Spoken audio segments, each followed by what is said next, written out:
walaleessa lammii koo na dhageessa dhaloota koo barbaannaan Oromiyaa keessa maqaa koo barbaannaan amarras odeessa.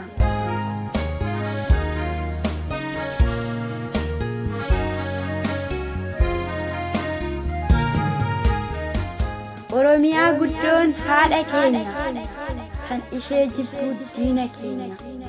Oromiyaa guddoon haadha keenya kan ishee jibbu diina keenya. Oromiyaa jibbu waan hunda qabeetti uumamaan badhaatee taate gara laafeetti. Uumamaan badhaatee taate gara laafeetti.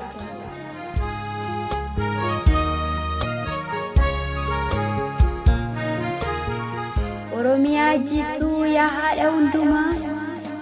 Deessee nu guddistee maaliif hafte qobaa? Deessee nu guddistee maaliif hafte qobaa? Alagaan si dhaaltee keessummummaa dhuftee ilmaan ati qabdu si jalaa tamsaaste. Ilmaan ati qabdu si jalaa tamsaaste. Hidhadhu Oromiyaa sabbataa mul'ii kee ijoollee kee miidhee gara laafummaan kee. Ijoollee kee miidhee gara laafummaan kee. Obsika Oromiyaa hin booyin harmee koo gara laafummaan kee si dhoowwate da'oo. Gara laafummaan kee si dhoowwate da'oo.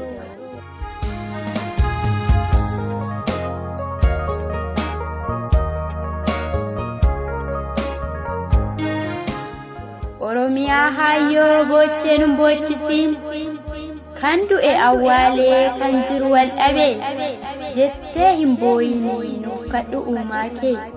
Jettee hin booyinii nuuf kadhu uumaa kee. Jette Oromiyaan harka ishee ol qabdee dhalee guddifadheen qofaa kiyya hafee.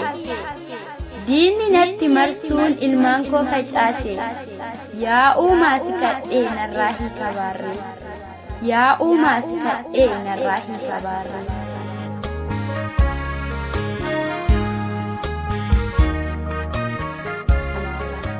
Alagaan maqaan beeknee keessummummaa dhuftee hortee koo hundumaa na harkaa tamsaaste.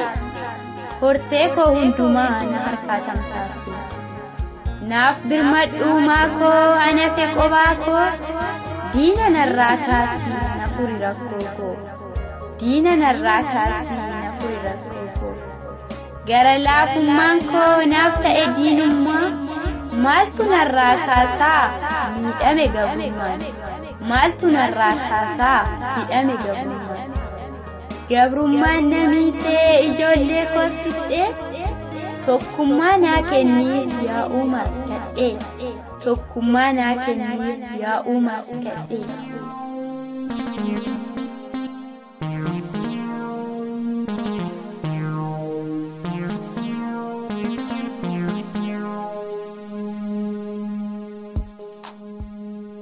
Riqicha naaf dhaabaa ilmaan koo adaraa akkan kufee nafne narraa fudhama. Akkan kufee nafne narraa fudhama. Walaloon koos asumarratti raawwata bakka dogoggoraa dhiifama gaafata.